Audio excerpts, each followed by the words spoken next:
नमस्कार दादा, तुमचं नाव? सुहास अप्पासाहेब शिंदे. तुमचा प्रभाग? प्रभाग क्रमांक 15.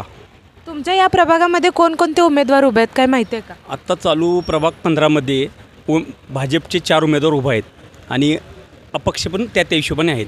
पण 4 उमेदवारमध्ये ज्योती नागेश पाटील, संतोष बाबूराव शेळके, तेजश्री भोसले आणि आपले पुजारी राजू पुजारी असे 4 उमेदवार उभे आहेत. काय वाटतं ह्या सगळ्या उमेदवारांमधला धडाडीचा उमेदवार नेमका कोण? तुमचं कामं करणारे उमेदवार कोण? आत्तापर्यंत आमच्या प्रभागामध्ये आता हा प्रभाग वाढलेला आहे.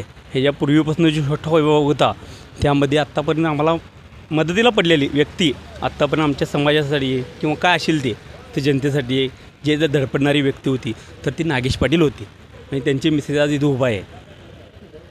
शुभांगी पाटील, नागेश पाटलांच्या मिसेस, बरं, ज्योती पाटील.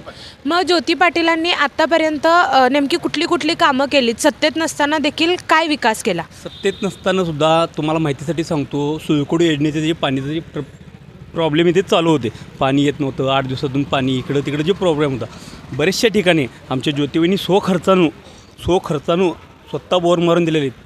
प्लस अण्णांनी आवाडे साहेबांच्या माध्यमातून आलेल्या योजनेतून बोर मारून दिले. असं पाण्याच्या समस्या बऱ्याचशा त्यांनी इथं आम्हाला हल करून दिलेले आहेत. रस्ते, गटारी अशा बरेचशा, दवाखाना असू दे, गोरगरिबांचे किंवा आमचे दादा असतील, युवा पिढींचे आमचे जे नेतृत्व सांभाळतात गणेशदादा पाटील, त्यांनीसुद्धा बरेचसे कोरोना काळात आम्हाला भरपूर असे सहकार्य केलेले आहेत.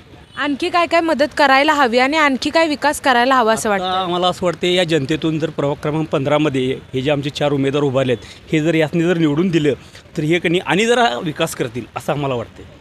कुठला विकास स्थगित आहे? म्हणजे आता तुम्ही सांगितलं की रस्त्याचा प्रश्न तर मिटला आहे तुमचा, मग पाण्याचा प्रश्न मिटला आहे का? स्वच्छतेचा प्रश्न मिटला आहे का? आता जी कसं असते थोडासे जनतेत इकडं तिकडं होत असते, कामगार वर्ग कमी असतो, हा जे चालू असतो ही पूर्तता करण्यासाठी आपली 4 माणसं पुढे गेलीत तर तिचा आवाज उठवतील आणि त्या हिशोबाने त्या मागण्या पूर्ण होतील आणि त्या हिशोबाने ते पूर्ण होईल असं आम्हाला वाटतं. त्यांनी कुठली आश्वासनं दिली आहेत का तुम्हाला? आश्वासन वगैरे काही नाही, त्यांनी त्या हिशोबाने येतात, जनतेसाठी लढतात, धडतात, त्यांच्या मार्गात त्यांनी आहेत आणि आम्ही आमच्या हिशोबाने आम्ही त्यातनी आहे. हे झालं सामाजिक विकास, पण त्यांनी वैयक्तिकरित्या गरिबांना कोणत्या प्रकारची मदत केली आहे का? आता गरिबांना मदत म्हणजे गरीब नव्हते, त्यांनी अशी किंवा गरीब किंवा श्रीमंत असं कधी बघितले नाहीत किंवा तो बोला असं मतभोल कधी केलं नाही त्यांनी आजपर्यंत.